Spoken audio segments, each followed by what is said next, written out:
Hello, good evening students. कैसे हैं आप लोग? मैं विक्रम, आपका कॉमर्स टीचर, स्वागत करता हूं आज की क्लास में।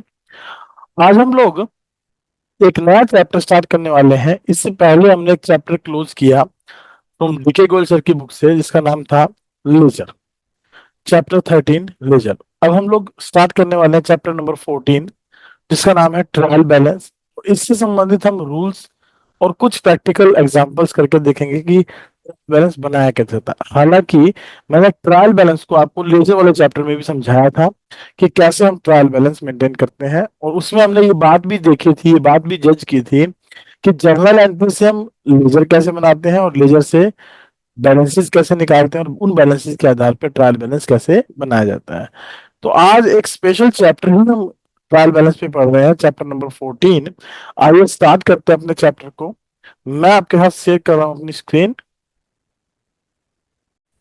होप सो आपको स्क्रीन क्लियर है। तो चलिए स्टार्ट करते हैं chapter number 14, that is from DK Goyal sir की बुक से।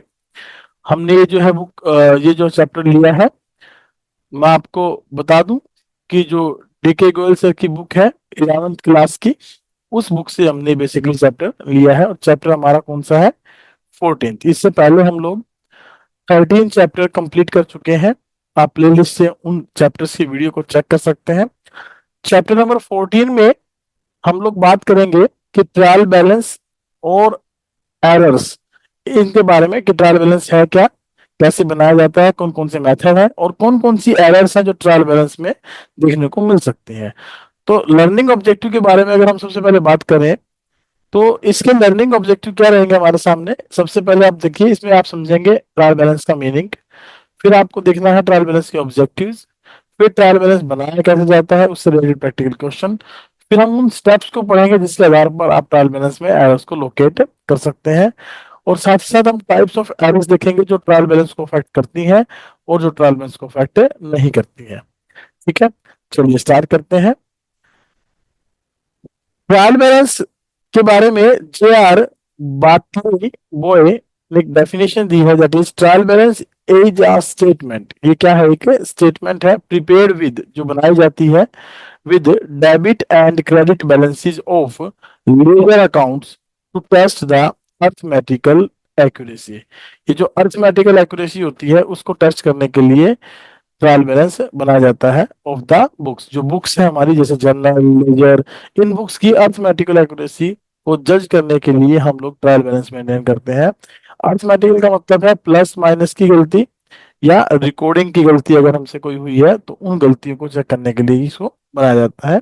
अगर किसी तरीके से भी हमारे ट्रायल बैलेंस के दोनों साइड इक्वल हो जाते हैं, तो हम ये कहते हैं कि अर्थमेटिकली वो करेक्ट है। लेकिन इसका ये मतलब आप बिल्कुल भी ना लगाएं, क्योंकि हो सकता है कहीं ना कहीं आपसे एरर हो गई हो जो हमें पता नहीं लग रही है। तो उन्हीं चीजों को समझने के लिए हम ये टॉपिक पढ़ रहे हैं। ट्रायल बैलेंस को इसने सिंपली डिफाइन किया है कि ट्रायल बैलेंस बेसिकली होता क्या है। ट्रायल बैलेंस का मतलब होता है कैसी स्टेटमेंट जो कि बनाई जाती है, किसके आधार पर? Debit credit balances which are taken from और एक्सट्रैक्टेड फ्रॉम, कहाँ से लिए जाते हैं? लेजर अकाउंट से। और लेजर अकाउंट कैसे बनते हैं? जर्नल एंट्री के आधार पर। तो इनसे हम जो ट्रायल बैलेंस बनाते हैं, जो स्टेटमेंट हम तैयार करते हैं, उसका पर्पज क्या होता है? Check the arithmetical accuracy. ठीक है, अर्थमेटिकल एक्यूरेसी को आप चेक करने के लिए इसको बनाते हैं।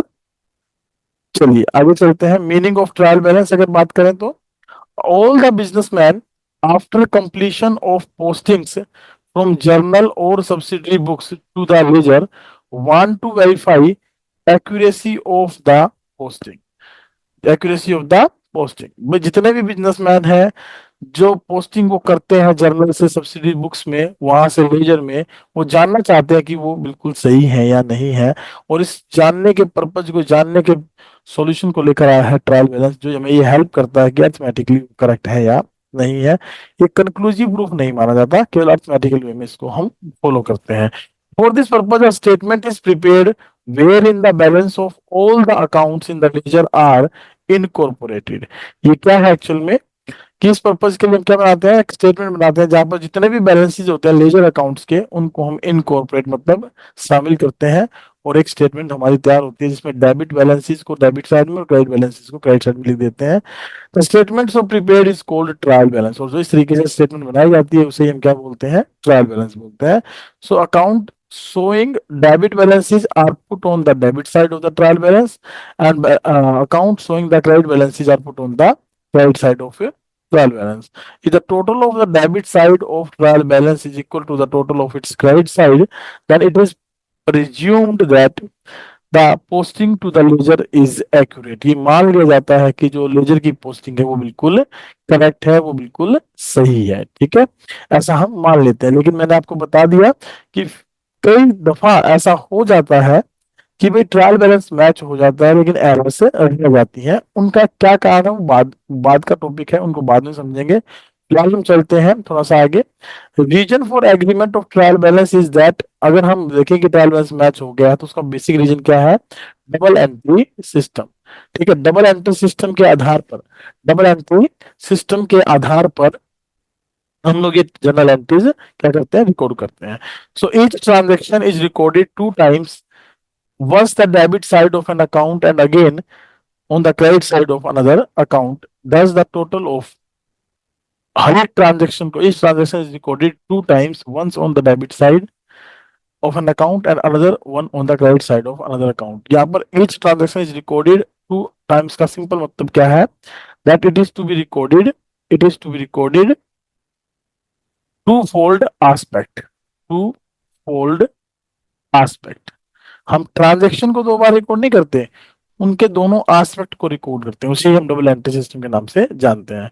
तो the total of all the entries are on debit side of all the accounts must be equal to the total of the all entries on the credit side of all the accounts. If the total of both the sides of a trial balance are equal and it is proved and that books are at least arithmetically correct, और ये इससे हमें इस बारे में जानकारी होती है कि एटलीस्ट जो हमारी बुक्स है वो अर्थमेटिकली क्या है? करेक्ट है। ठीक है, वो क्या है? बिल्कुल सही है। डेफिनेशन ऑफ ट्रायल बैलेंस, अगर हम बात करें कि भाई ट्रायल बैलेंस की क्या डेफिनेशन हो सकती है, तो अकॉर्डिंग टू कार्टर, कार्टर हमें बताते हैं ये ट्रायल बैलेंस क्या है? List of debit and credit balances जो कि कहां से लिए गए हैं? Taken out from ledger, and it also includes the balances of cash and bank taken from the cash book. और कुछ बैलेंसेज ऐसे भी होते हैं जो कैश एंड बैंक के होते हैं, कहां से? Cash books. कहां कहां से? कैश बुक से। ठीक है, so according to William Pickles the statement prepared with the help of ledger balances at the end of financial year or at any other date to find out whether the debit total agrees with credit total is called trial balance। William pickles कहते हैं कि भाई जो statement आप बनाते हो laser के balances से, जहां पर eight the end of the financial year या किसी अनदर डेट को जब आप ये देखते हो कि डेबिट ऑफ टोटल साइड का जो है वो क्रेडिट ऑफ टोटल साइड से मैच हो गया है, तो उसे हम क्या बोल देते हैं? ट्रायल बैलेंस बोल देते हैं। ठीक है, वो क्या कहलाता है? ट्रायल बैलेंस कहलाता है। आइए चलते हैं थोड़ा सा इसकी फीचर्स पर कि क्या क्या एक ट्रायल बैलेंस की कैरेक्टरिस्टिक्स या फीचर्स हो सकती हैं। आइए उन पर हमारी जो चर्चा है वो देखते हैं। पहला पॉइंट रखा है लिस्ट ऑफ बैलेंसेस। बिल्कुल कोई डाउट ही नहीं है, हमने पहले ही पढ़ा कि जो ट्रायल बैलेंस होता है वो क्या होता है? a list of debit and credit balances, a statement of debit and credit balances which are taken from the ledger books। ठीक है, लेजर बुक्स और कैश बुक से लिए गए बैलेंसेस ये एक्चुअल में होते हैं। दूसरा, it is just a statement and not an account. ये क्या है? कि स्टेटमेंट है, कोई अकाउंट नहीं है। So it is neither a part of double entry system और nor does it appear in the actual books of accounts, it is just a working paper. तो इसे हम जो है डबल एंट्री सिस्टम का पार्ट नहीं मानते हैं और ना ही ये जो है बुक्स ऑफ अकाउंट्स में कहीं पर अपीयर होती है, तो इसे डबल एंट्री सिस्टम का पार्ट नहीं माना जाता। ठीक है, it can be prepared eight any time during the accounting period. ये किसी भी समय बनाई जा सकती है, से at the end of every month, every quarter, every half year, or every year. Usually it is prepared at the end of accounting year before preparing the final accounts। हम इसे कभी भी बना सकते हैं लेकिन जनरली इसको कब बनाया जाता है? Eight the end of an accounting period, क्योंकि उस वक्त हम इनसे क्या प्रिपेयर करते हैं? Financial statement, final accounts. जब फाइनल अकाउंट्स की अगर हम बात करें तो इसमें बेसिकली हम 3 प्रकार के अकाउंट शामिल करके चलते हैं। एक तो हमारा इसमें शामिल होता है ट्रेडिंग अकाउंट। ठीक है, ट्रेडिंग अकाउंट हम शामिल करते हैं। एक हम इसमें शामिल करते हैं प्रॉफिट एंड लॉस अकाउंट, और एक हम शामिल करते हैं इसके अंदर बैलेंस शीट। ये 3 अकाउंट हम इसमें जोड़कर चलते हैं। So it always prepared on a particular date and not for a particular period. ध्यान रखिएगा, ये एक पार्टिकुलर डेट को बनाई जाती है, as on a particular date को बनाई जाती है, nothing for a period, for a particular period. यानी कि एज ऑन बनती है फॉर द ईयर एंडिंग, नहीं बनती है, फॉर ए पार्टिकुलर पीरियड नहीं बनती। It is prepared to check the arithmetical accuracy of the ledger accounts. ये अर्थमेटिकल एक्यूरेसी जो होती है लेजर अकाउंट की, उनको चेक करने के लिए, उनको जांचने के लिए बनाई जाती है। If the books are arithmetically accurate, the total of all the debit balances of a trial balance will be equal to the total of all credit balances. अगर हम इसे अर्थमेटिकली देखें तो इसके डेबिट बैलेंसेस का टोटल क्रेडिट बैलेंस की total के क्या होता है, इक्वल होता है, जिससे हमें पता लगता है कि हमारी बुक से अर्थमेटिकली क्या है, करेक्ट है। Next but not the last, tally trial balance is not a conclusive proof. ये कंक्लूसिव प्रूफ नहीं है किसका, of accuracy of the books of accounts, since certain type of errors remain even when the trial balance tallies. जब trial balance match हो जाता है तो उसके बाद भी कुछ गलतियां रह जाती हैं, इसीलिए इसको हम कंक्लूसिव प्रूफ नहीं मानते, कंक्लूसिव प्रूफ नहीं मानते। Is it clear? तो ये हमने क्या पढ़ी, फीचर्स पढ़ी। आइए ऑब्जेक्टिव पे चलते हैं। ऑब्जेक्टिव और नीड और फंक्शंस ऑफ ट्रायल बैलेंस। अगर आपके सामने ऑब्जेक्टिव के फॉर्म में पूछ ले, नीड के फॉर्म में पूछ ले, या फंक्शंस के फॉर्म में पूछ ले, और प्रिपेयरिंग ट्रायल बैलेंस, तो हम क्या फंक्शंस बताएंगे। सबसे पहला फंक्शन हमारा रहेगा कि हमारी अर्थमेटिकल एक्यूरेसी को फाइंड आउट करता है, जांचने में हमारी मदद करता है। दूसरा, ये एरर्स को लोकेट करने में मदद करता है। तीसरा, एक समरी होती है किसकी, लेजर अकाउंट्स की। Fourth one, it helps in preparation of final accounts. ये फाइनल अकाउंट्स बनाने में हमारी मदद करते हैं। ठीक है, चलिए आपको यहाँ कमेंट करना है, मुझे बताना है कि फाइनल अकाउंट्स में कौन कौन से अकाउंट्स आप शामिल करते हैं। अभी मैं ऊपर बताकर आपको ये चला था। चलिए, पहला पॉइंट इसमें बताया जैसे कि to ascertain the arithmetical accuracy of a ledger account, तो इसमें हम लोग क्या करते हैं, trial balance provides a useful check upon the ledger postings. If a trial balance tallies, it is proved that the posting to the ledger account is correct. तो ये क्या प्रूव करता है कि लेजर अकाउंट की जो पोस्टिंग है वो क्या है, बिल्कुल करेक्ट है। In other words, it ensure that both the aspect of each transaction have been posted into ledger। और ये इस बात को भी रखता है कि वे दोनों एस्पेक्ट जो है ट्रांजैक्शन के वो लेजर में पोस्ट कर दिए गए हैं। So debit aspect have been posted on the debit side and corresponding credit aspect on the credit side। So by tracking this one, it helps to us to know the arithmetical accuracy of the ledger accounts। ठीक है, चलिए next है, to help in the deduction और location of errors. If a trial balance does not tally, अगर कोई trial balance match नहीं होता है दोनों तरफ, तो it indicates that some errors have been occurred, कोई गलती हमसे हुई है या कोई गलती इसमें देखी गई है, या and the accountant will then proceed to locate such error, और वो उन गलतियों को ढूंढने के लिए थोड़ा सा स्टेप उठाते हैं।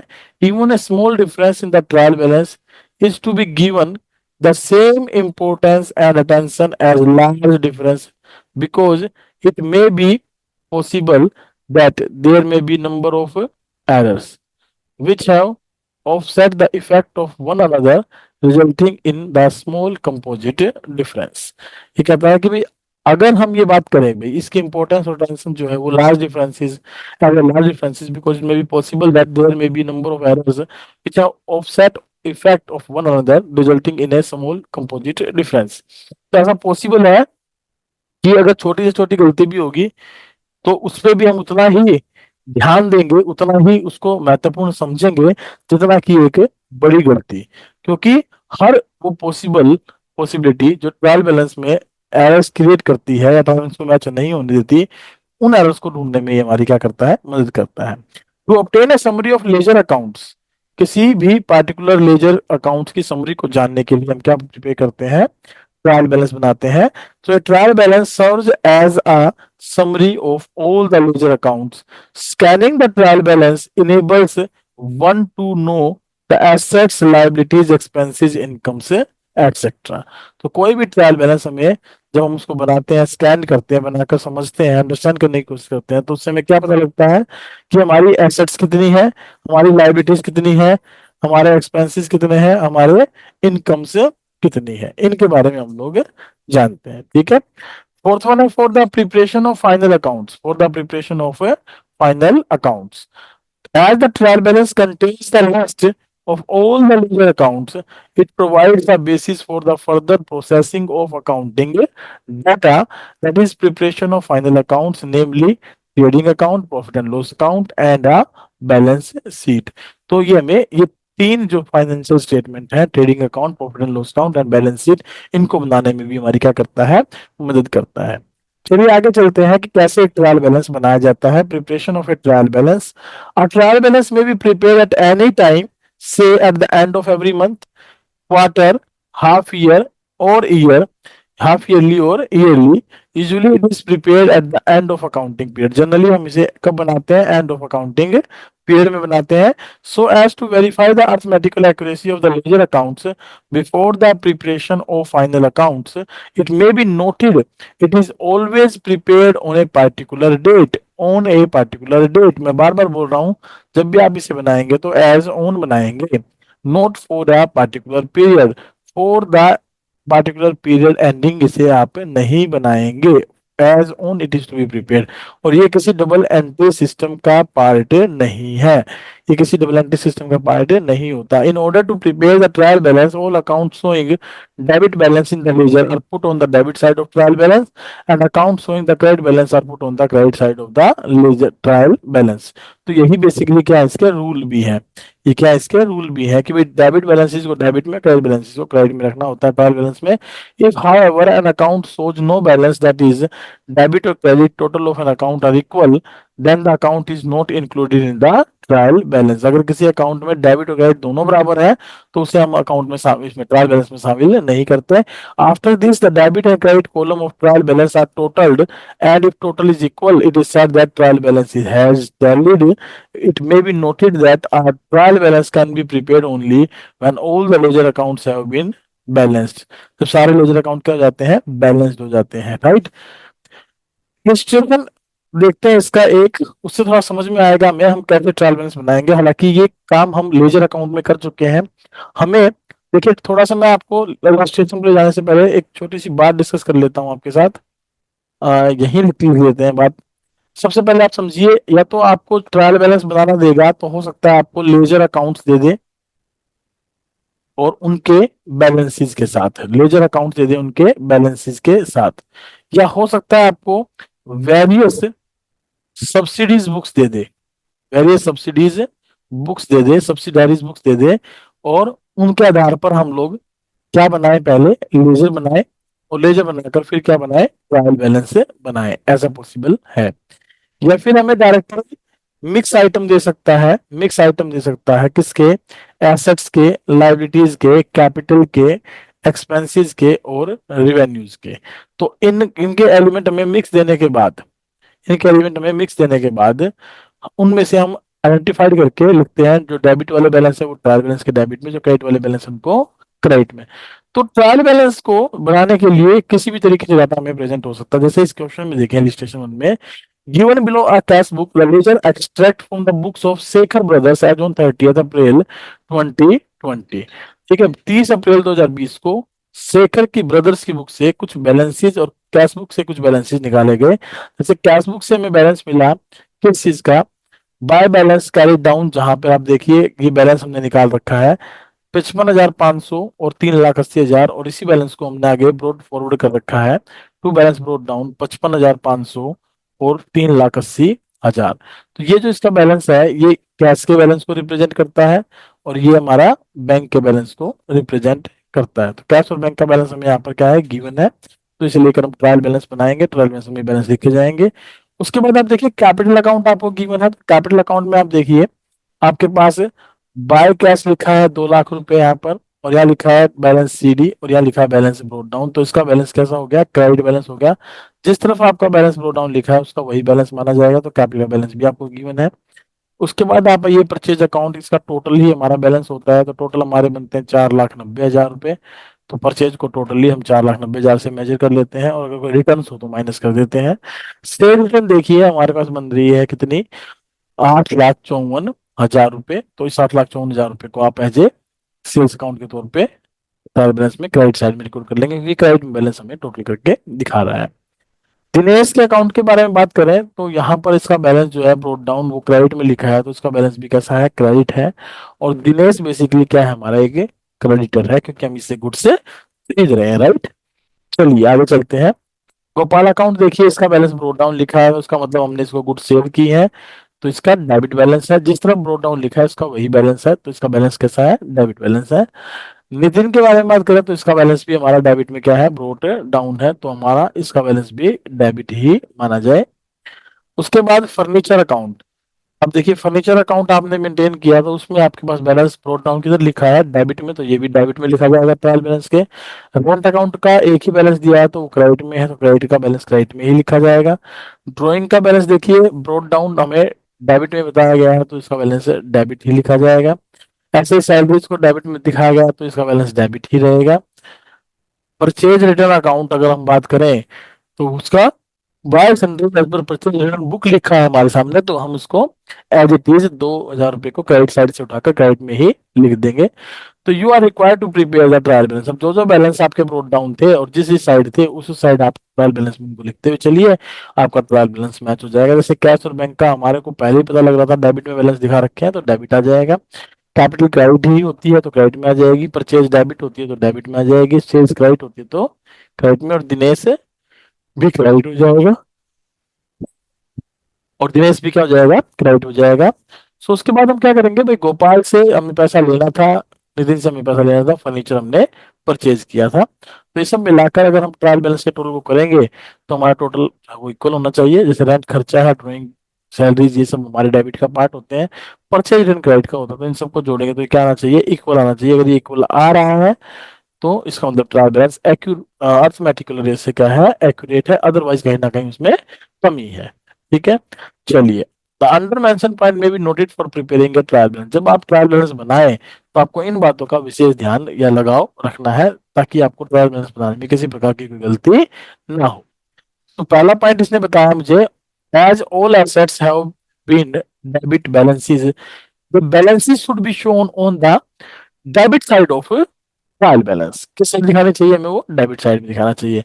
सो assets include cash, bank balance, bills receivable, BR, debtor, furniture, machine, building, patents, goodwill, ये सब क्या हमारी एसेट्स हैं। इनको कहाँ दिखाएंगे, डेबिट साइड दिखाएंगे। किसके डेबिट में दिखाएंगे इनको, ट्रायल बैलेंस के डेबिट में। Very good.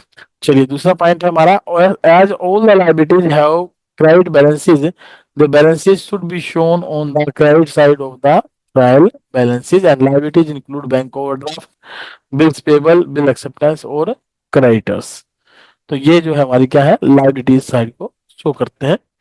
तो जिन अकाउंट्स के बैलेंस हमारे क्रेडिट बैलेंसेज है उनको हम कहाँ दिखाते हैं, बैलेंस शीट की क्रेडिट साइड में शो करके चलते हैं। आगे चलिए, थर्ड वन पॉइंट है हमारे सामने, capital account shows a credit balance, as such it is written on the credit side of trial balance. Account होते हैं वो हमें कैसा बैलेंस बताते हैं, क्रेडिट बैलेंस बताते हैं, इसलिए हम इसे ट्रायल बैलेंस के क्रेडिट में ही लिखते हैं। नेक्स्ट है drawing account shows a debit balance. Drawing account का बैलेंस कैसा होता है, डेबिट, तो उसको हम कहाँ दिखाएंगे, डेबिट साइड में दिखाएंगे। ठीक है, और फिर ट्रायल बैलेंस। पांचवा है purchase account always shows a debit balance, sales account always shows a credit balance, purchase return always shows a credit balance, and sales return account always shows a debit balance. ठीक है, आप इस बात पर भी ध्यान रखें, चारों अकाउंट के बैलेंसेस स्पेशली हमें बताए गए, उसी हिसाब से आप इनको लेकर चलेंगे। पता नहीं आज नींद ही क्यों आ रही है इतनी, चलिए कोई बात नहीं। सिक्स्थ है हमारा, all expenses and losses shows debit balances, as such they should be written on debit side of a trial balance. जितने भी खर्चे होते हैं या लॉसेज होते हैं वो भी डेबिट बैलेंस शो करते हैं, ट्रायल बैलेंस के डेबिट में ही लिखे जाते हैं।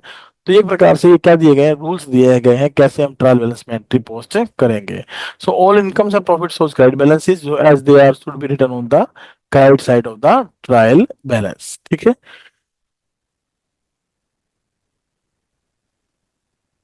ठीक है, तो ये रूल आपको समझ में आए। चलिए इलिस्ट्रेशन 2 में देखिए और आप मुझे बताइए कि कौन सा बैलेंस किस तरफ लिखा जाएगा। यहाँ कोई डेबिट क्रेडिट नहीं लिखा है, केवल आपको आइटम्स दिए गए हैं, तो इन आइटम को देखते हुए बताइए कि कौन सा एलिमेंट डेबिट क्रेडिट में लिखा जाएगा ट्रायल बैलेंस के। देखिए ओपनिंग स्टॉक हमारा डेबिट में लिखा जाएगा, परचेजेस भी हम कहाँ लिखते हैं, डेबिट में लिखते हैं, परचेज रिटर्न क्या हो जाएगी हमारी, क्रेडिट, सेल्स क्या हो जाएगी हमारी, क्रेडिट, और सेल्स रिटर्न क्या हो जाएगी हमारी, डेबिट। रेंट क्या हो जाएगा हमारा, डेबिट। रेंट क्या हो जाएगा, डेबिट। सैलरीज भी क्या हो जाएगी, डेबिट। एडवर्टाइजमेंट भी क्या हो जाएगी, डेबिट। कमीशन रिसीव्ड इनकम होती है तो ये क्या हो जाएगी, क्रेडिट। डिस्काउंट क्रेडिट भी हमारी इनकम होती है तो क्रेडिट में आएगा ट्रायल बैलेंस के। फर्नीचर भी क्या होता है, एसेट, तो डेबिट हो जाएगी। मशीन क्या होती है, एसेट, तो ये डेबिट हो जाएगी। और डेटर भी क्या होते हैं, एसेट्स, ये भी डेबिट हो जाएंगे। इधर से देखिए, क्रेडिटर्स अकाउंट हमारी लायबिलिटी होती है। लायबिलिटीज के बैलेंस कैसे होते हैं, क्रेडिट। बिल्स रिसीवेबल के हमारे जो है कि एसेट मानी जाती है, और इसके बैलेंस कैसे होते हैं, बिल्स रिसीवेबल के डेबिट। बिल्स पेबल के क्रेडिट। कैश इन हैंड के डेबिट। बैंक ओवरड्राफ्ट के डेबिट। इंटरेस्ट ऑन ओवरड्राफ्ट ये भी डेबिट ही होता है। यहाँ पर देखिए, बैंक ओवरड्राफ्ट लायबिलिटी होती है, एक इसका बैलेंस कैसा होता है, क्रेडिट। लेकिन इसके ऊपर इंटरेस्ट जो देते हैं वो क्या है, एक्सपेंस है, तो उसका बैलेंस कैसा होता है, debit. Capital account credit balance को बताएगा, ड्रॉइंग डेबिट को। इनपुट सीजीएसटी और इनपुट एसजीएसटी दोनों क्या होते हैं हमारे जनरल एंट्री में, डेबिट होते हैं, तो ये डेबिट बैलेंस शो करेंगे। और ये क्या होते हैं, क्रेडिट होते हैं, तो ये क्रेडिट बैलेंस से शो करेंगे। Is it clear. तो इन सब को आप लिखते हुए एक नया ट्रायल बैलेंस बनाए, और ट्रायल बैलेंस कुछ इस तरीके से आपका दिखाई देगा, जिसका टोटल कितना आएगा, 2,58,400, 2,58,400। ठीक है। अब इसमें लिखा input GST mean central GST paid on purchase within the same state, और input SGST means GST paid on purchase within the same state. तो output SGST means central CGST collected on the sales within the same date. तो ये बातें आपको ध्यान रखनी है। Input CGST GST के बारे में बातें आपको क्या करनी है, ध्यान रखनी है, ताकि आप ट्रायल बैलेंस बनाने में गलती ना करें। अब यहाँ पर एक देखिए, ट्रीटमेंट ऑफ क्लोजिंग स्टॉक दिया। अब तक हमारे पास ट्रायल बैलेंस बनाने के लिए ओपनिंग स्टॉक गिवन था, और ओपनिंग स्टॉक को हमने एज ओपनिंग स्टॉक के तौर पर ट्रायल बैलेंस में शो कर दिया। लेकिन कई बार हमें क्या मिलता है, क्लोजिंग स्टॉक भी मिलता है trial balance. Generally closing stock does not appear in the trial balance, लेकिन ये कहता है जनरली अपीयर नहीं होता, because in most cases it brought into accounts at the time of preparing the trading account.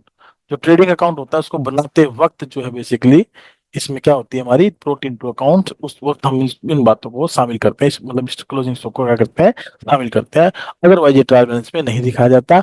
However in the following cases closing stock will appear in trial balance. इस case में हमारा जो है वो trial balance में दिखाया जा सकता है क्लोजिंग स्टॉक कब, if before preparing the trial balance closing stock is brought into accounts bye adjusting it against purchase by entry by purchases by the entry.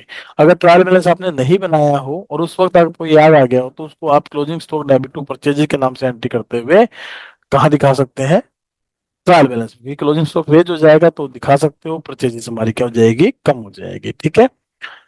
चलिए दूसरा केस है, in case a trial balance is prepared after preparing the trial balance, तब भी हम closing stock को दिखा देंगे। In case of trial balance is prepared after passing the adjustment entry. तो ये सब जो है हमारा बेसिकली कंडीशंस है जहां पर हम ट्रायल बैलेंस को दिखा सकते हैं। ट्रायल बैलेंस के अंदर क्लोजिंग स्टॉक को दिखा सकते हैं, otherwise closing stock trial balance में नहीं आता और ना ही दिखाया जाता है। और जैसे क्वेश्चन दिया है, from the following list of balances extracted from books of Shri Bajaj Balaji traders, Shri Balaji traders prepare a trial balance as at 31 March 2023। As at 31 March 2023। देखिए एज एट पूछा है या एज वन पूछा है, आप बनाएंगे। अब सबसे पहले इसमें क्या दिया गया, हमें बैलेंस दिया गया है। किसका बैलेंस दिया गया है, स्टॉक का। और कौन सा बैलेंस है, 1 अप्रैल को, तो ओपनिंग बैलेंस है, ये कहाँ आएगी, डेबिट में आएगी। परचेजेस भी कहाँ होती है, डेबिट होती है। सेल्स क्या होती है, क्रेडिट होती है। कैरिज इनवर्ड क्या होता है और कैरिज आउटवर्ड क्या होता है, ये खर्चे होते हैं, तो ये हमारे डेबिट चलेंगे। रिटर्न इनवर्ड क्या होती है, रिटर्न आउटवर्ड क्या होती है। जब रिटर्न इनवर्ड की बात करते हैं तो इसको बोलते हैं सेल्स रिटर्न, और रिटर्न आउटवर्ड की बात करते हैं तो उसको बोलते हैं परचेज रिटर्न। तो सेल्स रिटर्न का बैलेंस कैसा होता है हमारा, डेबिट। परचेज रिटर्न का बैलेंस कैसा होता है हमारा, क्रेडिट। ठीक है। डेटर्स, डेटर्स क्रेडिटर्स ये सब क्या है, ये डेबिट होते हैं, ये क्रेडिट होते हैं। और बैड डेट्स ये हमारे लॉस होते हैं, तो ये भी हमारे क्या होते हैं, डेबिट होते हैं। स्टेशनरी ये भी हमारा खर्चा है। इंश्योरेंस प्रीमियम ये भी हमारा खर्चा है। वेजेस एंड सैलरीज ये भी हमारा खर्चा है। तो इन सारे खर्चों को हमने, जो खर्चे होते हैं वो डेबिट साइड में शो करते हैं। क्लियर। अब इन्वेस्टमेंट क्या है हमारा, एक लमसम अमाउंट इन्वेस्टेड है, तो इससे हमें बैलेंस प्रॉफिट होगा, तो ये हमारी एसेट है, तो डेबिट बैलेंस शो करेगी। इंटरेस्ट ऑन इन्वेस्टमेंट अगर हम बात करें तो ये हमारी इनकम है। इनकम है तो हम कहाँ शो करेंगे इसको, ट्रायल बैलेंस के क्रेडिट में। ट्रायल बैलेंस के क्रेडिट में। कैश एंड बैंक बैलेंसेस जो है वो हमारे डेबिट में आते हैं, प्राइस प्रीमाइजेस भी डेबिट में आती हैं, फिक्चर्स भी डेबिट में आते हैं, मिसलेनियस एक्सपेंडिचर भी डेबिट, खर्चे हैं सारे के सारे, ठीक है। मिसलेनियस इनकम ये भी हमारी क्रेडिट में आती है। और लोन फ्रॉम आईसीआईसी बैंक के लोन होता है तो वो भी हमारा क्रेडिट में शेयर होता है। इंटरेस्ट ऑन द वो इन दोनों पर लोन लगा है तो ये हमारा एक्सपेंस है, तो ये भी हमारा डेबिट में शो होगा। कैपिटल हमारी क्रेडिट होती है। जो प्रोप्राइटर्स विड्रॉल होते हैं उनको ड्राइंग बोलते हैं, ड्राइंग का बैलेंस कैसा होता है, डेबिट। ड्राइंग का बैलेंस कैसा होता है, डेबिट। कंप्यूटर्स हमारे एसेट होते हैं, डेबिट। गुडविल हमारी एसेट होती है, डेबिट। और क्लोजिंग स्टॉक देखिए इसके अंदर दिया गया है जो कि नॉट एडजस्टेड है, तो इसको हम ट्रायल बैलेंस में लेकर नहीं चलेंगे। इनपुट आईजीएसटी दिया है और आउटपुट आईजीएसटी दी है। तो ये सारे एलिमेंट्स गिवन होने के बाद हमारा इसका बैलेंस क्या होना चाहिए, मैच होना चाहिए। आप इस तरीके से इसे बनाएंगे। देखिए मैं धीरे धीरे स्क्रॉल कर रहा हूँ तो आप इसको देखकर इस तरीके से ट्रायल बैलेंस से बना सकते हैं। क्लियर। ये ट्रायल बैलेंस दिया, दोनों तरफ का टोटल कितना आ जाएगा, 48,40,400, 48,40,400, ठीक है। Input GST means integrated GST paid on purchase from the outside the states. Input IGST means integrated GST collected from the sale outside the state. So note closing stock will not be shown in the trial balance and because it has not been yet brought into account, क्योंकि अभी तक account में लाया नहीं गया है, इसलिए इसको हम क्या करते हैं, अवॉइड करते हैं। तो इसको अगर ये इससे बिना भी क्वेश्चन आ जाए तो आप इजिली कर पाओगे, कोई दिक्कत वाली बात नहीं है। डेबिट और क्रेडिट बैलेंसेस आपको छांटने आने चाहिए, समझ दीजिए। अगर आपको क्लास समझ में आ रही है, अच्छी लग रही है तो। इलिस्ट्रेशन 4 देखिए। From the following list of balances extracted from books of R Dravid and sons prepare a trial balance as at 31 March 2023। कब बन ईयर एंड पे बना रहे हैं ट्रायल बैलेंस को, तो उस वक्त हमारे पास जो जो आइटम गिवन थे उनको हमें प्रॉपरली अरेंज करना है। और लिखा भी है amount required to balance should be entered as a capital. जो बैलेंस आपको दिखाई दे तो उसे आप कैपिटल के नाम से ट्रीट करते हैं, कैपिटल के नाम से उसको दिखाए, है ना। The amount required to balance should be entered as capital. चलिए नेक्स्ट अब क्वेश्चन देखिए जरा। ये एक हमें क्वेश्चन दिया गया है, इसमें सबसे पहले मुझे बताइए परचेजेस क्या होती है, डेबिट। स्टॉक भी क्या आएगा हमारा, डेबिट साइड में। सेल्स क्या होती है, क्रेडिट।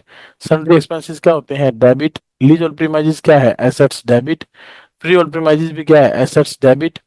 रिटर्न इनवर्ड्स क्या है, सेल्स रिटर्न। किस में आता है सेल्स रिटर्न, बता दो जरा, क्रेडिट साइड में। किस में आता है, क्रेडिट साइड में, ठीक है। Sorry sorry sorry sorry sorry,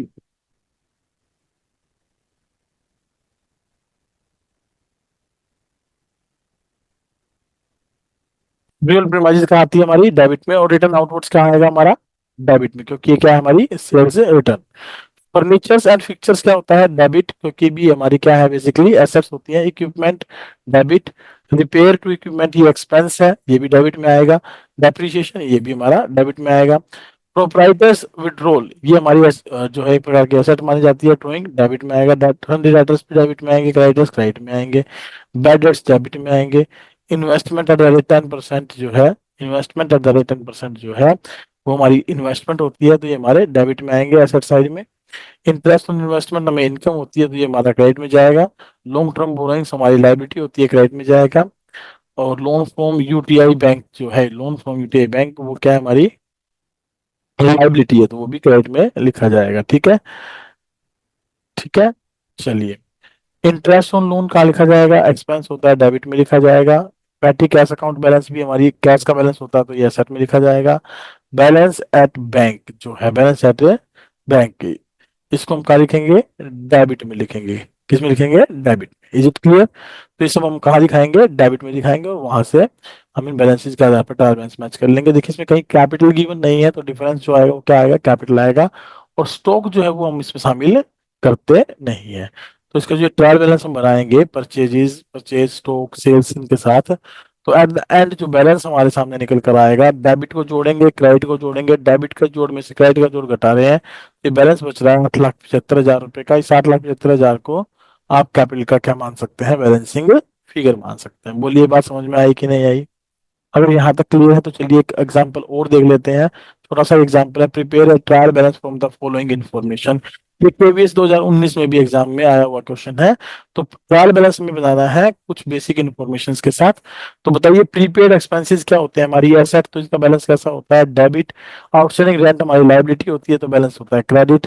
bad debts record income होती है तो इसका बैलेंस भी होता है क्रेडिट। इंटरेस्ट ऑन इन्वेस्टमेंट हमारी इनकम होती है तो इसका बैलेंस होता है क्रेडिट।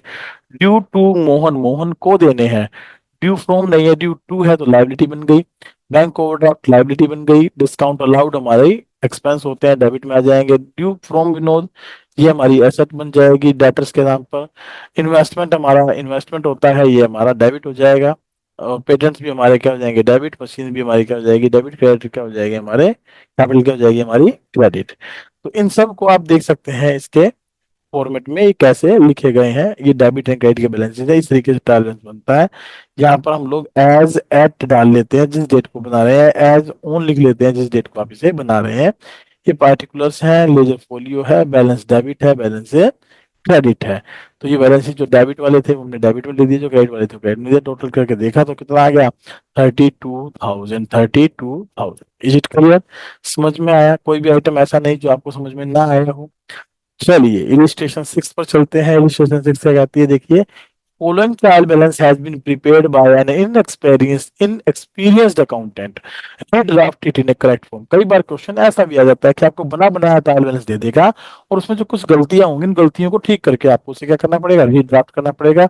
अब ये जरा देखते हैं इस ट्रायल बैलेंस में क्या गलती है, और जो गलती होगी हम उसको यहीं ठीक कर लेंगे। कैश इन हैंड डेबिट में आता है, बिल्कुल सही है ये तो। मशीन डेबिट में आती है, बिल्कुल सही है। परचेज डेबिट में आती है, बिल्कुल सही है। सन्ड्री डेटर भी डेबिट होते हैं, कैरीज इनवर्ड भी डेबिट होती है। लेकिन कैरीज आउटवर्ड भी एक खर्चा है, ये गलत है। तो ये हमारा कहाँ आना चाहिए, ये हमारा कहाँ आना चाहिए, डेबिट में आना चाहिए। ठीक है, इस गलत वाले को मैं रेड पेन से लिख देता हूँ। ये हमारा क्या है, इसमें गलत है। और ये कहाँ आना चाहिए था, हमारा डेबिट में आना चाहिए था। Is it clear? चलिए आगे चलते हैं। वेजेस डेबिट में ठीक है, रेंट एंड टैक्सेस डेबिट में ठीक है। आगे चलते हैं सन्ड्री क्रेडिटर्स पर। सन्ड्री क्रेडिटर्स भी हमारे क्रेडिट में बिल्कुल सही है। डिस्काउंट अलाउड अगेन हमारा गलत हो गया। तो डिस्काउंट अलाउड जो है वो किस में आता है, डेबिट में, क्योंकि हमारा एक प्रकार का लॉस होता है, तो इसको आप डेबिट में शिफ्ट करिए। चलिए आगे चलते हैं। आगे क्या दिया है हमें, देखिए। रिटर्न आउटवर्ड्स, रिटर्न आउटवर्ड्स भी हमें गलत दिया गया है। रिटर्न आउटवर्ड्स हमारी क्या होती है, बेसिकली रिटर्न आउटवर्ड्स हमारी होती है परचेज रिटर्न, और परचेज रिटर्न का बैलेंस होता है क्रेडिट, तो क्रेडिट में आनी चाहिए।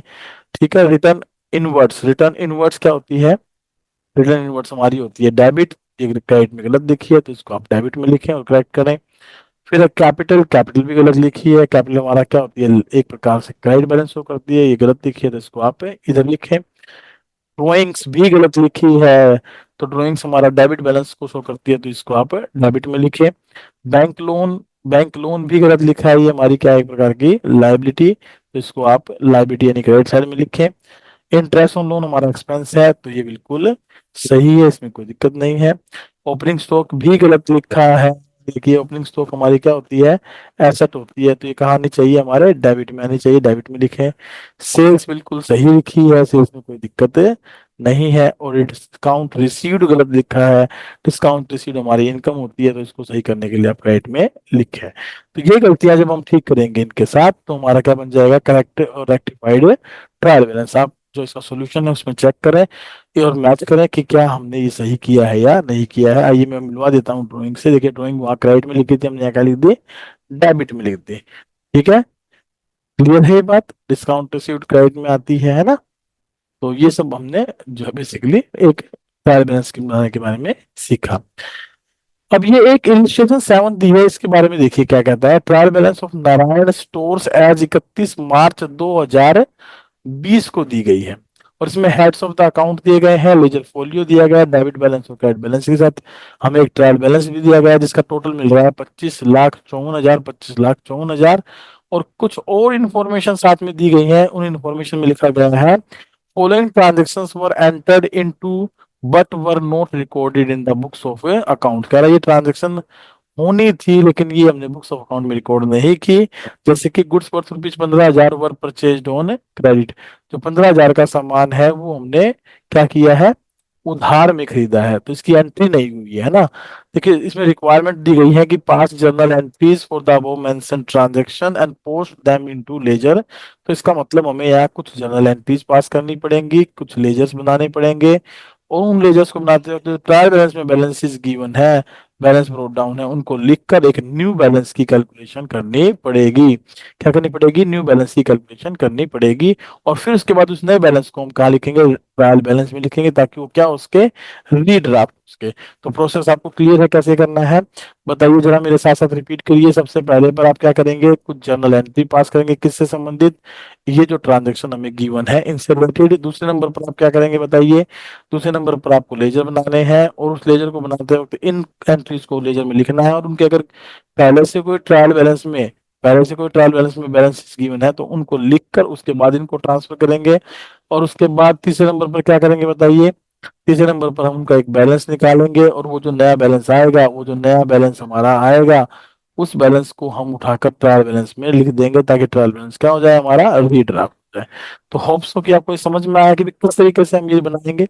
आइए इनकी जर्नल एंट्री पर थोड़ा डिस्कशन कर लेते हैं। पहला पॉइंट क्या है? Goods worth rupees 15,000 were purchase on credit. तो एंट्री क्या करोगे इसकी? परचेज करने की एंट्री होगी सीधी सीधी सी, परचेजेस अकाउंट डेबिट टू, किससे खरीद रहे हो? अब क्रेडिट उधार में खरीद रहे हैं तो हम क्रेडिटर्स अकाउंट यहाँ पर यूज कर सकते हैं। 15,000 रुपए का हमारा उधार में गुड्स हमने खरीद ली, इसकी जनरल एंट्री हमारी हो जाएगी। ये विद नरेशन हम लिख देंगे goods purchased on credit basis. दूसरा देखिए, received a cheque of 24,000 from a debtor in the full settlement of his account of rupees 25,000। एक डेटर से हमें 24,000 का चेक मिला है full settlement of the accounts में। तो आप सिंपली देखिए, जब डेटर से हमें कोई चेक मिलता है और फुल सेटलमेंट में मिल रहा है, तो हमने उसको कुछ ना कहीं डिस्काउंट अलाउड किया होगा। और चेक मिला है तो हम एंट्री क्या कर देंगे? Cheque in hand account debit. Cheque in hand account debit, कितने का चेक मिला है? 24,000 का। और डेटर से मिला है और हमने उसको फुल सेटलमेंट में दिया था, मतलब हमने उसको डिस्काउंट अलाउड भी किया होगा, डेबिट 1,000 की, और टू लिख दिया होगा। क्या? किससे मिला है? डेटर से। तो टू डेटर से अकाउंट 25,000, इससे हमारे डेटर्स की वैल्यू क्या हो जाएगी? कम हो जाएगी। ठीक है, चेक इन अकाउंट ओपन हो जाएगा। डिस्काउंट अलाउड अकाउंट अगर पहले से होगा तो उसमें जोड़ देंगे, नहीं तो ये भी हमारा ओपन हो जाएगा। थर्ड पॉइंट देखिए, goods amounting to rupees 3,000 were return by cheque by एक कस्टमर। कस्टमर ने 3,000 का सामान वापस कर दिया। कस्टमर अगर वापस करेगा तो हम क्या करेंगे? उसे क्रेडिट करेंगे, और सेल्स रिटर्न को क्या करेंगे? डेबिट करेंगे। Sales return account debit to customer account, ये हमारी एंट्री हो जाएगी। Paid rent of the month of 8,000 by the cheque. Cheque से रेंट पेड किया तो एंट्री क्या हो जाएगी? Rent account debit to bank account. Rent account debit to bank account. ठीक है, ये हो गई हमारी जनरल एंट्री। आइए जनरल एंट्री को क्रॉस चेक कर लेते हैं। Purchase to creditor, bank discount allowed to debtor. अब यहाँ पर बैंक वर्ड यूज किया है, तो आप चाहे तो यहाँ पर आप बैंक वर्ड यूज कर लें। ठीक है, क्या यूज कर लें? बैंक। अगर बैंक यूज करेंगे तो बैंक बैलेंस में बढ़ जाएगा, सेकंड हैंड यूज करेंगे तो सेकंड हैंड अकाउंट ओपन हो जाएगा। बात वही है हमारी। इधर बैंक किया तो आप बैंक यूज कर सकते हैं, और इधर सेल्स रिटर्न टू डेटर, और इधर रेंट टू बैंक। अब इनके आधार पर आप देखिए कौन कौन से अकाउंट ओपन करेंगे। इनके आधार पर हमारे अकाउंट ओपन होंगे, एक तो परचेज का, एक क्रेडिटर्स का, एक बैंक का, एक डिस्काउंट अलाउड का, एक सेल्स रिटर्न का, डेटर हम पहले ही ओपन कर चुके हैं, एक रेंट का, और एक बैंक का। बैंक भी हमारा पहले ओपन हो चुका है। तो कुल 6 अकाउंट हमें यहाँ बेसिकली बनाने हैं। और देखिए, purchase account, creditor account, bank account, discount allowed, debtor account and sales return account, और रेंट अकाउंट जो हमारे यहाँ पर बेसिकली अकाउंट बने। पहला अकाउंट 1 2 3 4 5 और 6 7 अकाउंट बने। कौन सा अकाउंट मिस कर दिया हमने? Purchase, creditor, bank, discount allowed, debtor account miss कर दिया है ना। डेटर अकाउंट यहाँ बनाया तो था लेकिन हमने मिस कर दिया। कोई बात नहीं, ये 7वां अकाउंट हम इसको मान लेते हैं। 7 अकाउंट हमारे यहाँ पर बनने वाले हैं। ये अकाउंट में सबसे पहले क्या लिखा जाएगा? Given balances. जैसे परचेज का गिवन बैलेंसेस कितना है? 11,20,000। क्रेडिटर से सामान जो है वो 15,000 रुपए का हमने और किया है। क्या किया? देखिए, परचेज रिकॉर्ड किए। Purchase account debit to credit 15,000 का तो बढ़ गई, टोटल परचेज हो गई 11,35,000 की। लेकिन उस बैलेंस को यहाँ पर इसने सीढ़ी तो कर दिया, हमें करने की जरूरत नहीं है। तो 11,35,000 ही हम कहाँ यूज कर लेंगे? ट्रायल बैलेंस में। नया जो ट्रायल बैलेंस प्राप्त करेंगे, जो पुराना बना हुआ है ना ये, इसके अंदर ये जो परचेज है, ये जो परचेज है ये कितनी हो जाएगी हमारी? इस परचेज को 11,20,000 की जगह हम कितना मेंशन कर देंगे? 11,35,000। ठीक है, 15,000 से ये इंक्रीज हो गया। चलिए आगे देखिए, क्रेडिटर अकाउंट देखिए, बैलेंस दिया हुआ था हमारे पास, बैलेंस सीडी लिखा 15,000 की परचेज को रिकॉर्ड करते हुए, तो ये बढ़ गया तो 65 हो गया। तो जो ट्रायल बैलेंस था उसके अंदर हम जो है, ये क्या था हमारा? Creditor account. क्या था ये? Creditor account. तो क्रेडिटर अकाउंट देखिए कहाँ पर है इसमें? ये क्रेडिटर अकाउंट रहा 250 का। इस 250 की जगह ये कितना हो जाएगा? 2,65,000 ठीक है। इस तरीके से हम इन बैलेंसेस को मेंटेन करते हुए चलेंगे। बैंक अकाउंट का बैलेंस देखिए बढ़ गया हमारा, कितना हो गया बैंक बैलेंस, बैंक अकाउंट का बैलेंस हमारे पास है ये था 55,000 रुपये बैलेंस था, रेंट के 8,000 रुपये आए थे, डेटर से हमें 24,000 मिले थे, 39,000 रुपये का बैलेंस हमारे पास बचा हुआ था। और 39,000 का बैलेंस कैरी डाउन अगर इधर बचा है तो हम इसको लिख देंगे इस साइड में by bank, by balance brought down, by balance brought down. और यहाँ कितना आ जाएगा 39,000। अब बैलेंस ब्रोट डाउन इधर आया तो ये बैंक ओवरड्राफ्ट माना जाएगा। क्या माना जाएगा? Bank overdraft. आइए इसमें चेक करते हैं बैंक का बैलेंस, देखिए पहले है कहीं पर, नहीं है, नहीं है ना। तो एक अकाउंट हमारा यहाँ ओपन हो जाएगा, इसका नाम क्या रखेंगे हम लोग? Bank overdraft. अब ये रहा ना बैंक ओवरड्राफ्ट अकाउंट, यानी कि बैंक का ओवरड्राफ्ट बैलेंस मुझे गिवन था कितना? 55,000। तो अब कितना रह जाएगा ये घटकर? हमारा ये आया था 39,000। हाँ जी 39,000, 39,000 का बैलेंस हमारा यहाँ पर आ जाएगा। कितना आ जाएगा? 39,000। इसको 39,000 हम लोग रिकॉर्ड कर लेंगे। चलिए आगे चलते हैं।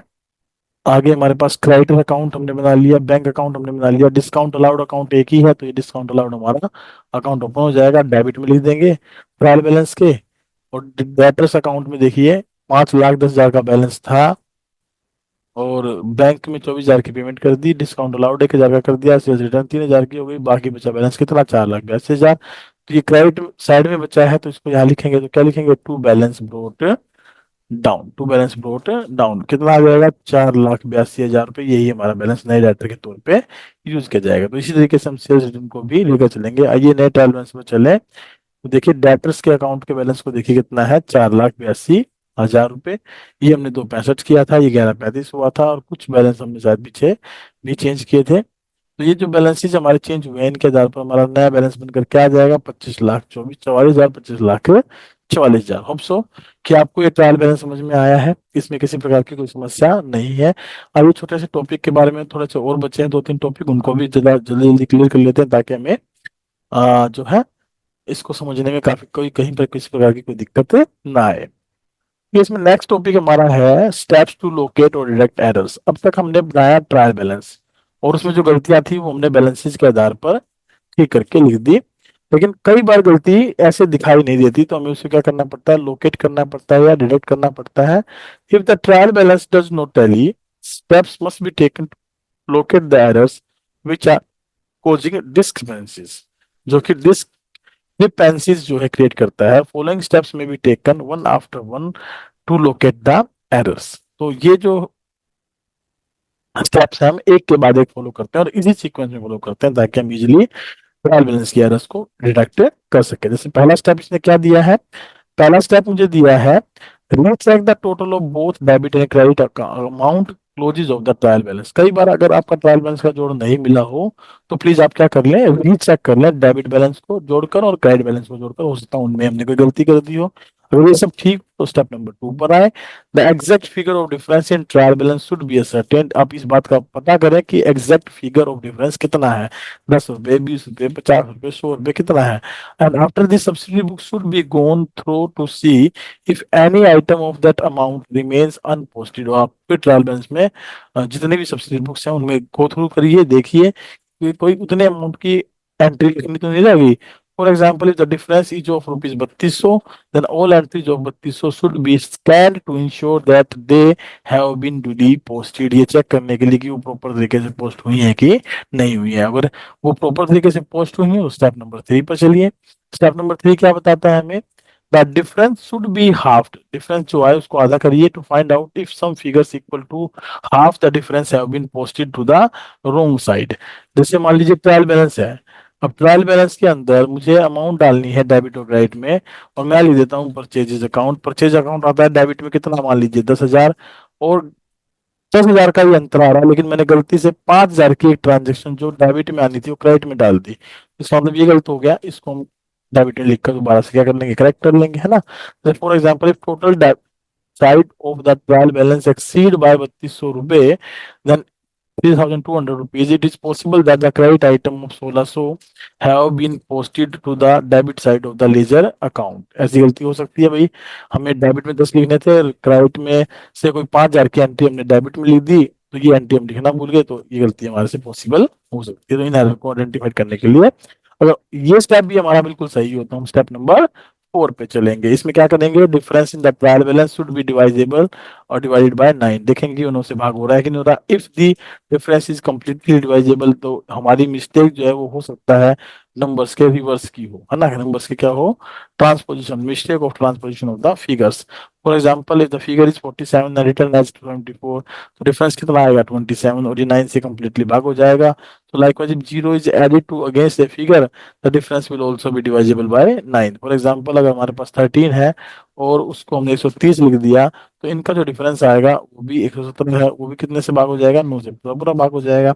और अगर ऐसा भी कुछ नहीं होता है तो आप आगे चलेंगे स्टेप नंबर 5 पर। स्टेप नंबर 5 क्या होगा, in case the difference is in the round figure, difference क्या है, राउंड फिगर में है, जैसे 1 रुपए, 10 रुपए, 100 रुपए, तो इसका मतलब कहीं ना कहीं हमने पॉसिबिलिटी है कि रोंग टोटलिंग की है। क्या की है, रोंग टोटलिंग की है, या कैरी गलत लिया है, जिसकी वजह से हमारा टोटल जो है वो मैच नहीं हो रहा है। There will be an error of the balancing of an account, और वहां पर किसी प्रकार के अकाउंट को बैलेंस करने में दिक्कतें हो सकती है। The totalling and balancing must be check, तो हमें टोटल भी चेक करना चाहिए और बैलेंस को जहां हमने कैलकुलेट किए उनको भी हमें क्या करना चाहिए, चेक करना चाहिए, ताकि हमारी जो एरर्स हैं वो रेक्टिफाई उसके। जो मैं स्टेप आपको डिस्कस कर रहा हूँ, अगर आपको समझ में आ रहे हैं तो प्लीज एक बार थंब इंप्रेशन जरूर दे दें, ताकि मैं एक क्लैरिफाई कर सकूं कि भाई हाँ आपको एक क्लास समझ में आ रही है। और मेरी यहाँ एक आपसे छोटी सी अपील है, इस क्लास के लिंक को ज्यादा से ज्यादा अपने दोस्तों के साथ शेयर करिए, ताकि वो भी वैसे एक प्रॉपर बुक से जो पढ़ने को मिलता है, कि भाई कई बच्चे ऐसे भी होते हैं जिनको बिना बुक से रीडिंग करे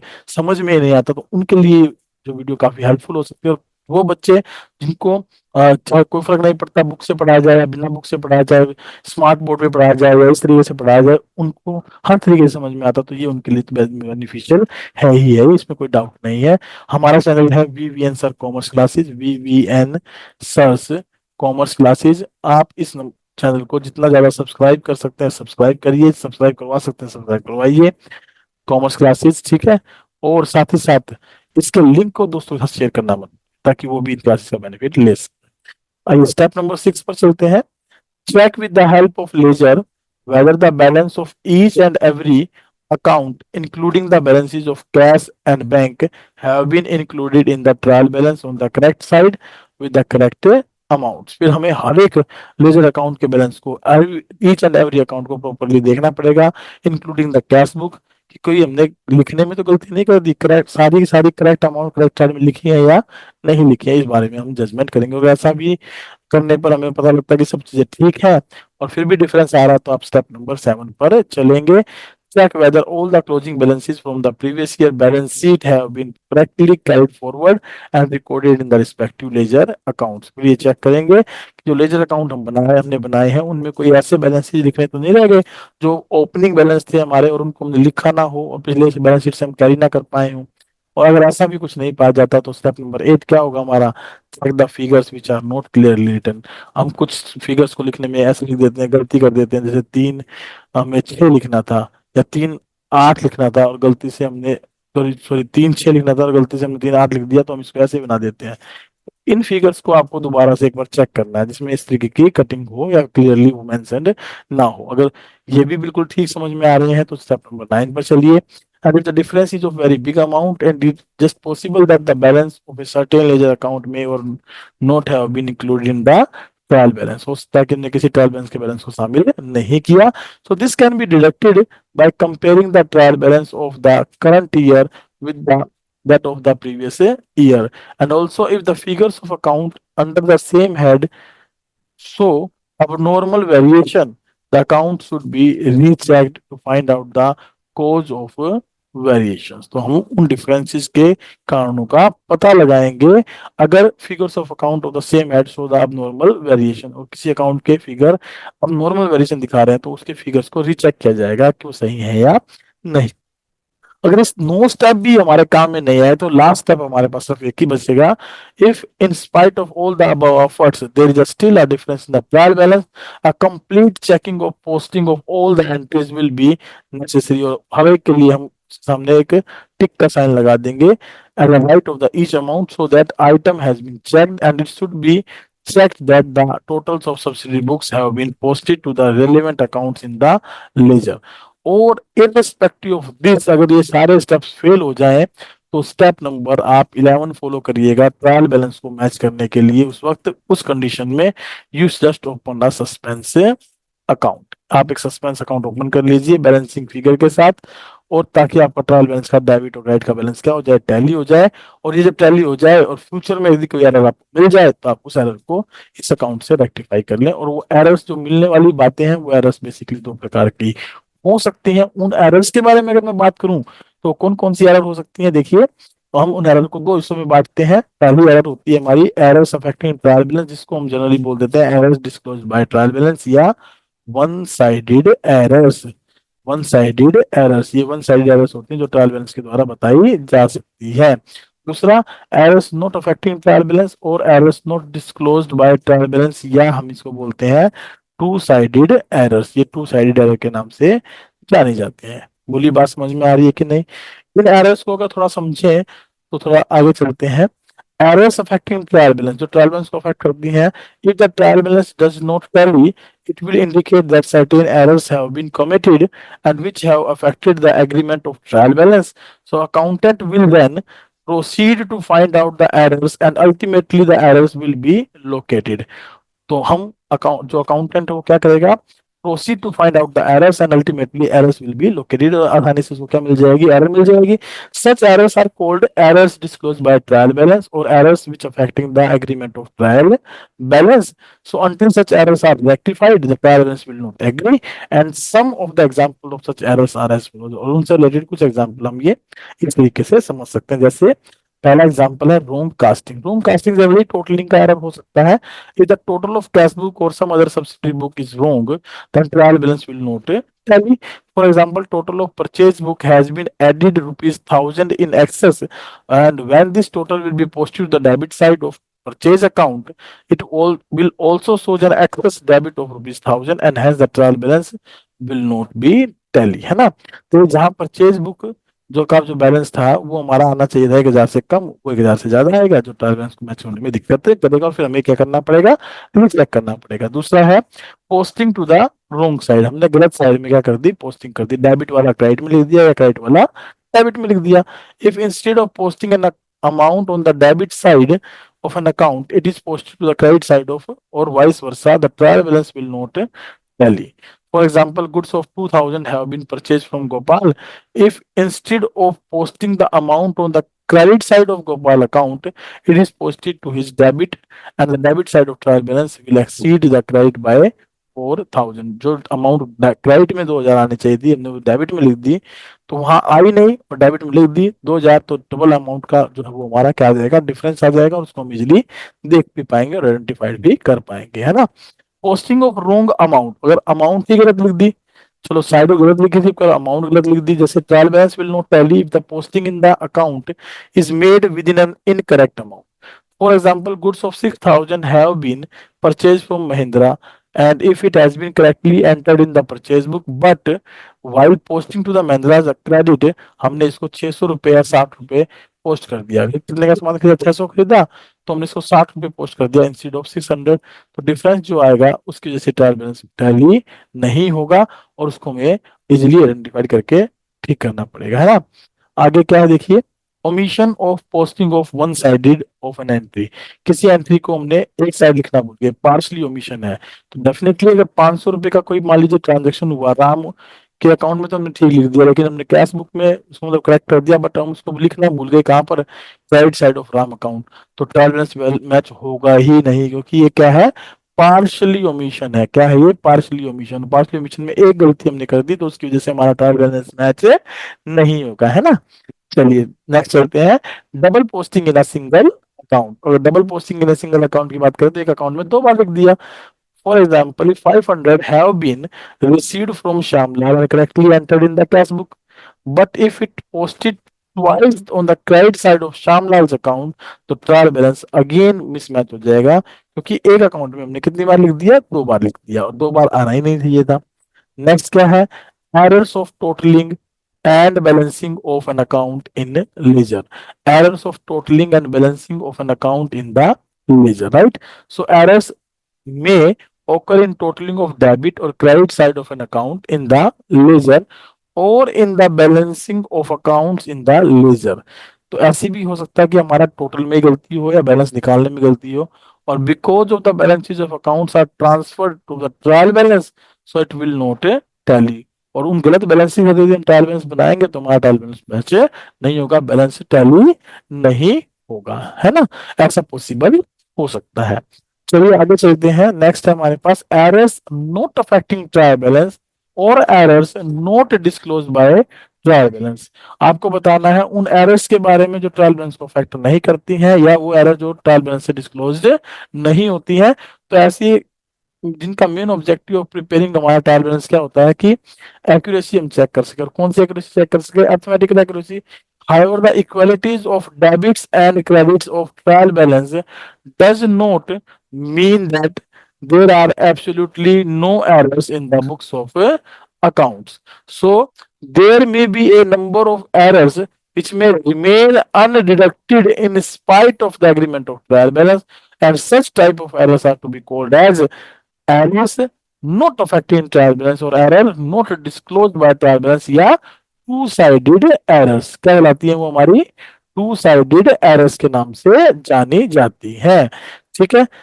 और किसी ने बिल्कुल सही कहा कि trial balance is not a conclusive proof of the accuracy of the books of accounts. There are certain errors which do not affect the agreement of trial balance, so such errors are also called limitation of the trial balance. और इन errors को हम क्या बोलते हैं? Limitation of trial balance के नाम से भी जानते हैं। And there these may be disclosed as below. और इनमें से जो एरर है वो कौन कौन सी एरर है ये देखते हैं। पहली एरर है एरर ऑफ ओमिशन। कंप्लीट ना भूल गए, तो ना डेबिट में है ना क्रेडिट में है, तो वो एरर ट्रायल बैलेंस के टोटल को अफेक्ट ही नहीं करेगी, उसे ट्रायल बैलेंस ना लिखने की वजह से भी मैच हो जाएगा। देखिए, if transactions remain altogether unrecorded either in the journal or in the subsidiary book, and it will be termed as an error of omission. So such an error will not affect the agreement of a trial balance, as neither the transaction has been entered on the debit side of an account nor on the credit side of an account। ठीक है, ना तो वो debit में लिखी जाएगी ना ही वो क्रेडिट में लिखी जाएगी, तो इसे हम क्या कहेंगे? Error of omission. For example, suppose goods of rupees 2000 have been sold to Ram on credit side and the transaction was omitted to be recorded in the books. So omission will not affect the trial balance in any way because neither it has been recorded on the debit side or nor on the credit side of the sales account. ना तो राम के debit में record हुई ना sales के credit में record हुई। तो जब रिकॉर्ड ही नहीं हुई तो ट्रायल बैलेंस मैच कैसे होगा मेरे भाई? ट्रायल बैलेंस को मैच करने के लिए जरूरी क्या है कि एरर जो ट्रांजेक्शन उसका रिकॉर्ड करना। हाँ, उसमें रिकॉर्डिंग में डेबिट में मान लीजिए 2000 रिकॉर्ड करने थे, क्रेडिट में 200 रिकॉर्ड कर दूं तो गलती हो सकती है। और ऐसी एरर हमारी होती है कौन सी? वन साइडेड एरर्स, जिनसे ट्रायल बैलेंस क्या होता है? अफेक्ट होता है। ठीक है। नेक्स्ट है error of commission. Error of commission. If wrong amount is entered either in journal or in the subsidiary books, the trial balance will not tally because same amount though wrong will be posted in the both accounts. मान लीजिए कोई entry 500 रुपए की थी, 5,000 रुपए की थी, और हमने डेबिट में भी 500 कर दिया और क्रेडिट में भी 500 कर दिया। बताइए गलती कहाँ से पकड़ी जाएगी? पकड़ी ही नहीं जा सकती किसी भी सूरत में, क्योंकि 5,000 की जगह दोनों तरफ आपने 500 लिखे हैं, जिससे एरर को जिससे ट्रायल बैलेंस को मैच होने में कोई समस्या क्रिएट नहीं हो रही है। सो ट्रायल बैलेंस क्या हो जाएगा? टैली हो जाएगा। फॉर एग्जाम्पल, जैसे राम को हमने उधार में सामान बेचा 420 रुपए का और entered in the general book है 240 रुपए, और जनरल में एंट्री कर दी 240 की। जब इस एंट्री को हमने लेजर में पोस्ट किया, डबल एंट्री सिस्टम था, दोनों तरफ हमने 240 लिख दिया, राम के अकाउंट में भी और सेल्स के अकाउंट में भी। So in spite of the inaccuracy in both the accounts, balance will tally. Trial balance क्या हो जाएगा? हमारा टैली हो जाएगा। चलिए आगे हमारे पास कंपनसेटिंग एरर्स। अब कंपनसेटिंग एरर कौन सी होती है? जो एक अकाउंट की गलती दूसरे अकाउंट की गलती से मतलब मैचअप हो जाए, यानी उससे न्यूट्रलाइज हो जाए, नल हो जाए, उसे क्या बोलते हैं? Compensating errors. If the effect of one error is neutralised by effect of some other error, such errors are called compensating errors. For example, while posting on the debit side of Anil's account, rupees 50 are posted instead of rupees 500, and while posting on the debit side of Sunil's account, ₹500 are posted instead of ₹50। तो देखिए जिसके account में 50 की entry होनी थी वहां हमने 500 post कर दिए, और जिसके अकाउंट में 500 की पोस्टिंग होनी थी वहां हमने 50 पोस्ट कर दिए। So these two mistakes will nullify the effect of each other, and in spite of the errors both the accounts trial balance will still agree. और ट्रायल बैलेंस जब एग्री हो जाएगा तो वहां पर इन एरर को आइडेंटिफाई करना मुश्किल हो जाता है ना। फिर है एरर्स ऑफ प्रिंसिपल। अब एरर ऑफ प्रिंसिपल के बारे में बात करें तो when some fundamental principle of accountancy is violated while recording a transaction, the error is termed as error of principles। Example के तौर पे मैं आपको बात करूं, मान लो मैंने बिल्डिंग खरीदी और मैंने परचेज अकाउंट में डाल दी। अब बिल्डिंग भी डेबिट होनी थी, परचेज भी डेबिट कर दिया, टू कैश एंट्री हो गई। तो बिल्डिंग डेबिट टू कैश की बजाय मैंने क्या कर दिया, purchase account debit to cash. अब परचेज की वजह से डेबिट में आया ट्रायल बैलेंस के, और 50 जो कैश है वो क्रेडिट में गया। लिखना तो दोनों तरफ गया ना, अच्छा मैं बिल्डिंग लिखता था परचेज लिखता। So these errors are committed in those cases where a proper difference between the capital and revenue items are not made। Like capital expenditure को हम revenue मान लें और revenue expenditure को हम capital मान लें, तो इसलिए इन error को भी दो हिस्सों में बांटा गया है। When a capital expenditure is treated as a revenue expenditure, जब हम एक capital expenditure को क्या मान लें, revenue expenditure मान लें, या फिर एक revenue expenditure को क्या मान लें, capital expenditure मान लें, तो उससे भी हमारी जो है errors तो हो गई, लेकिन ट्रायल बैलेंस के टोटलिंग पर कोई प्रभाव नहीं पड़ने वाला। जैसे for example, if the purchase of furniture is treated as ordinary purchase and is thus debited to the purchase account instead of furniture account, so it will be an error of principle। Similarly, amount spent on extension of building is debited to repair account instead of building account, it is also an error of principle। भाई account जो सही था उसकी जगह हमने गलत account लेकर entry कर दी, और उसकी वजह से एरर ऑफ प्रिंसिपल हमारी क्या हो जाएगी, बन जाएगी। When a revenue expenditure is treated as a capital expenditure, जब हम क्या करेंगे, for example if the amount spent on the repair of an old machinery is debited to machine account instead of a repair account।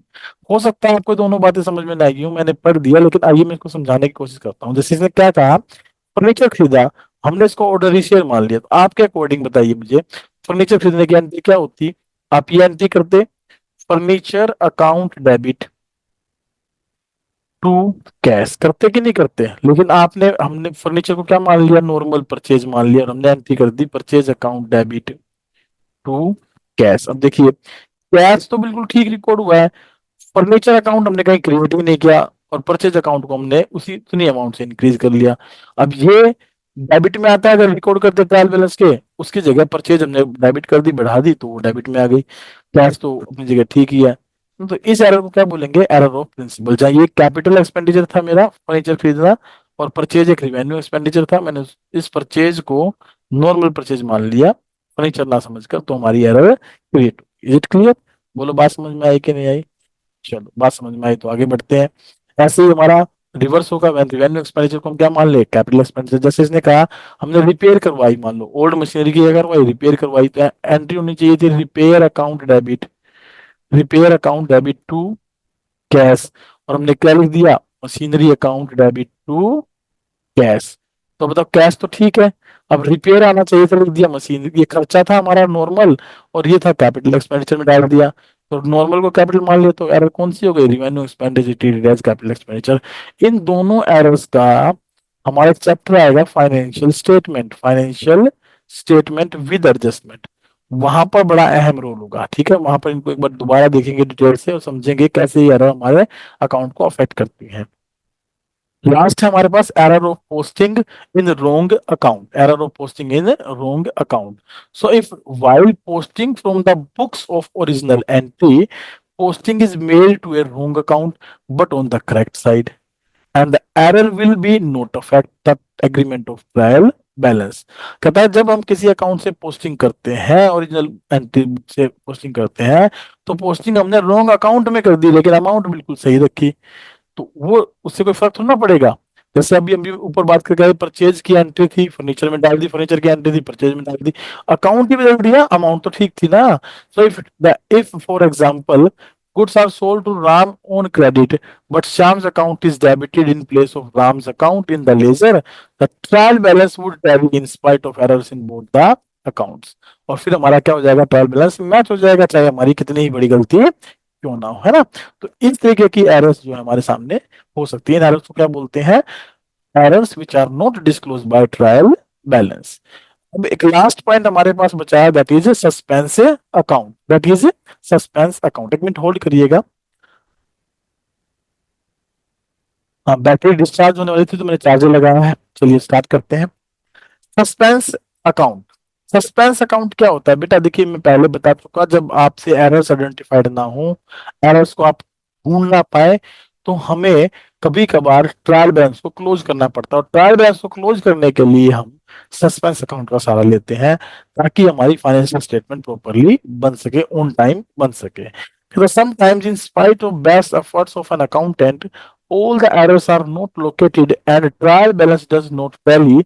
In such a situation, to avoid delay in preparation of final accounts, the difference in the trial balance is placed to a newly opened account that is to be known as a suspense account. इसे क्या बोलते हैं हम लोग? Suspense account बोलते हैं। The trial balance tallies, और if the debit side of trial balance exceed the credit side, तो हम डिफरेंस को कहाँ लिख देते हैं? क्रेडिट साइड में लिख देते हैं, और वाइस वर्सा। अगर क्रेडिट साइड ज्यादा हो तो हम उसे डेबिट साइड में लिख देते हैं, ताकि सस्पेंस अकाउंट से बैलेंस क्या हो जाए? बराबर हो जाए।